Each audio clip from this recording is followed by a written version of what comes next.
Right now, everyone's talking about just one name, Zohran Mamdani, and surely you want to know what exactly happened in New York and what's going to come out of it, right? What's the hidden agenda behind all this? And how did a Muslim become the mayor of New York City?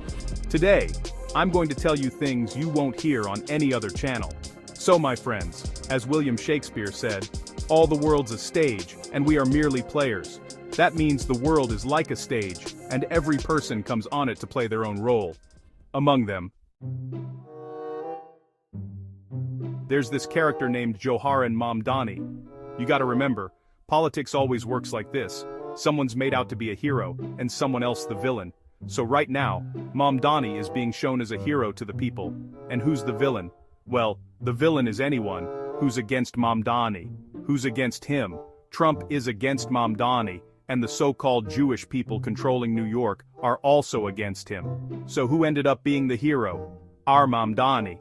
And who's being painted as the villain? The villain is being shown as Israel is getting blamed, and Trump is being shown as the villain. Now check out this clip of Trump making fun of a guy named Mamdani. He says that Zohran Mamdani likes men playing in women's sports. Why Trump says this, I'll explain later. But first, watch this clip. Crazy me thinks wonderful man playing in women's sports. So, you saw how Trump mocks his name and says he thinks it's wonderful that men play in women's sports. This is the narrative. Just to show that Mamdani is a threat. Even though it's basically impossible for someone like Mamdani, a Muslim guy, to become the mayor of New York. But it happened. Why it happened, I'll tell you later. But first, watch this clip showing how they're calling him a threat. Saying he's a huge danger to Jews in Israel. Is this whole thing just drama? I'll explain that too. Watch this clip. I believe Zohrani is a danger to the security of the New York Jewish community. Okay, so yes, he's a threat to the Jewish community. For those inside New York who run all the businesses, the Jews who run the entire world's economy, there's a threat from a guy named Mamdani. And if you see what the president is saying, Trump says Jewish people who support Zohran Mamdani for New York mayor are stupid. Why did Trump say that? Because Mamdani got votes from 1,000 Jewish people, and these are all New Yorkers who do business there. The total Jewish population or total Jewish votes in New York City are roughly about 33%. It happens. Now just look for yourself. 33. You know very well they always use these numbers to push their agendas. That's the numerology they follow. Number 11 works, number 18 works, and you'll always see number 33. So here you can see 33% of Jews voted for Mamdani. Brother, why did they do that? The Jews are supposed to feel threatened. They're supposed to be afraid of Mamdani. So why did they vote for him? I'll explain this whole story to you a bit later. But before that, I want to tell you a few things. Just watch this clip a little more, and then I'll get back to you. Here's the deal. To condemn hateful slogans like globalized dinner legacy and is a Jewish state, there's a call to arrest Israel's prime minister as soon as he enters New York.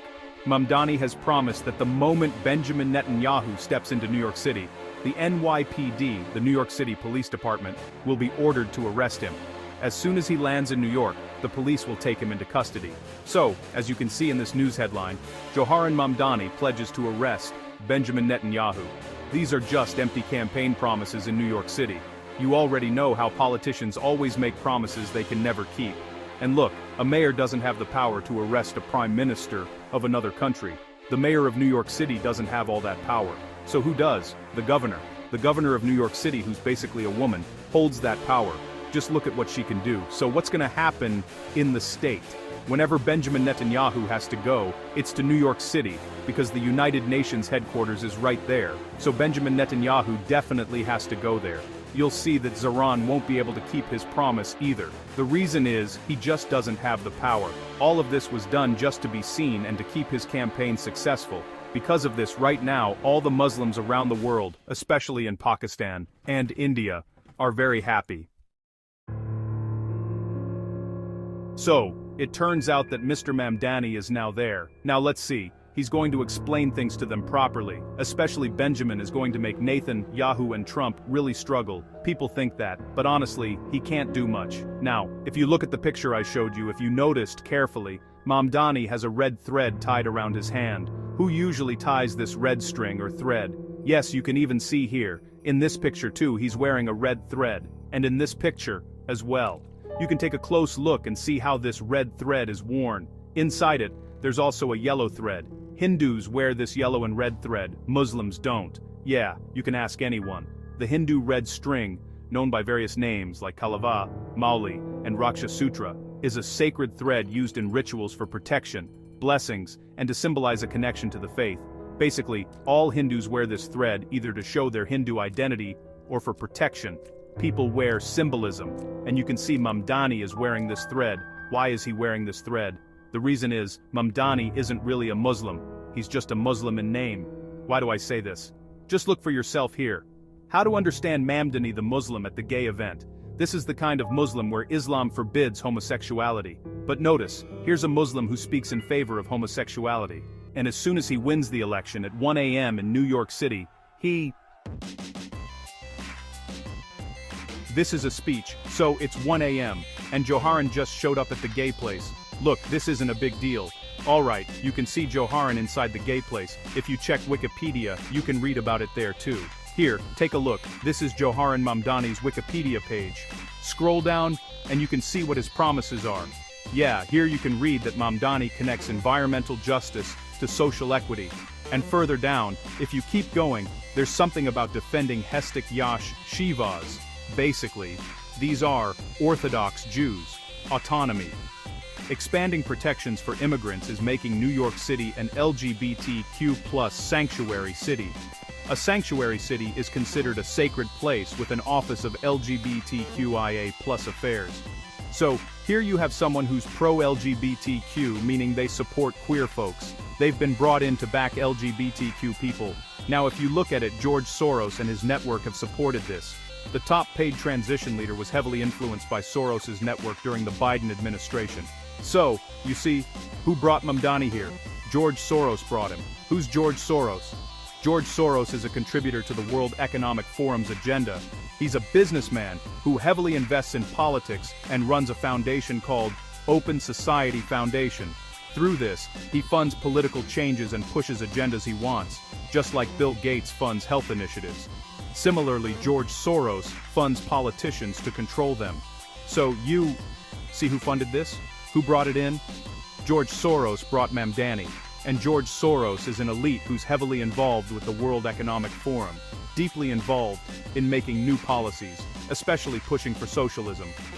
I'll explain what socialism is later. But note, the elites behind this are the same ones people claim it's against, like saying it's anti-Jewish. In reality, 1/3 of Jews actually voted for it. So everything you see contradicts that claim. Just keep that in mind. By now, you've probably figured out that Mamdani was a rapper before he became mayor. Yeah, he was a rapper who made pointless songs, nobody really listened to his music, and you can see that before Mamdani became mayor, he was a rapper. Also, if I tell you about his mom, her name is Meera Nair, and she's an Indian-American filmmaker. Yup, a filmmaker. Just think about why actors always get pulled into politics. Like Zilski, look, he was an actor too. These are his movies. He's worked in all these films. Alright? He appeared in all these movies before he became the president of Ukraine. He was an actor. Just like Mamdani, before he became mayor, he's a singer, a rapper. Similarly, his mom is a filmmaker, a director. So, it's clear that this is all a production, a setup, like a movie being shown. What the purpose of it is, I'll explain to you later. You'll understand everything soon enough. Just like that, you can see Donald Trump has also appeared in movies. He's a celebrity. Similarly, look at Charlie Kirk. Who was Charlie Kirk? He was a producer, writer, and director. He was shown as a Christian, just like Trump was portrayed as a Christian. In the same way, Mamdani is being shown as a Muslim. But inside, all of them are Freemasons. They don't really believe in God. They're actually worshippers of Satan. And their agenda is the same. Both of them. They always keep things under control from the sidelines. They divide people to stay in power over them. So, what's the agenda here? Let me show you. Charlie's wife is a supermodel, right? So why are they bringing only celebrities into the spotlight? Why? Because people go crazy over their looks and glam. They think, wow, he's handsome, really good looking. Whether they do anything or not, they just seem great. They just keep coming out, and people are spellbound at their feet. It happens. And just look at how much influence they have. People don't even know what they've actually done so far. But they were made the mayor. How did so much trust get placed in them? Just because they said they would arrest Nitin Yogi. They said this even though they don't have the authority to do so. So what's the whole agenda now? The whole agenda is about bringing socialism. What is socialism? In socialism, the government owns all the means of production, for example. Whatever is made in factories, whatever is made for eating, whatever is made for wearing, whatever buildings or houses are built, who will make all that? Only the government will make it. There won't be any private ownership. And that's exactly the agenda of the World Economic Forum. They've already said it. You will own nothing and be happy. That means you won't be able to build your own house, run your own business, or eat whatever you want. Remember, the critics of socialism always say, this can limit consumer choice, meaning future products. There will be varieties. You went to the bread shop. You'll find only one type of bread there. You won't get bread from any other company. Whether you like the taste or not, you'll have to eat that one. Similarly, when it comes to your job, you won't have any choice. The government will tell you what to do, and you'll have to do exactly that. Whether you like the work or not, you have to do it. You won't have any personal choice. You won't even be able to use your private property to generate income for yourself, because whatever income, who's going to own all the income that's generated? The government will. And the government will say, sir, we'll just split all this profit among ourselves. That's socialism, right? Taking care of each other, while corruption still goes on as usual, and these politicians just line their own pockets. Don't expect anything good from them. And I want to tell you, how will they decide who gets what under socialism? They'll just look at your ID card and say, sir, you're a citizen of this country, and that's it. You won't get anything more than that. No way. You'll have to prove that you love the government. And how will you prove that? Through the social credit score system. So what's the whole agenda basically? It's already started in New York. Through Mamdani, they want to use religion to push their socialist agenda, making people believe, look, we'll take care of each other, and everyone will be treated equally. Housing will be free. Transportation will be free.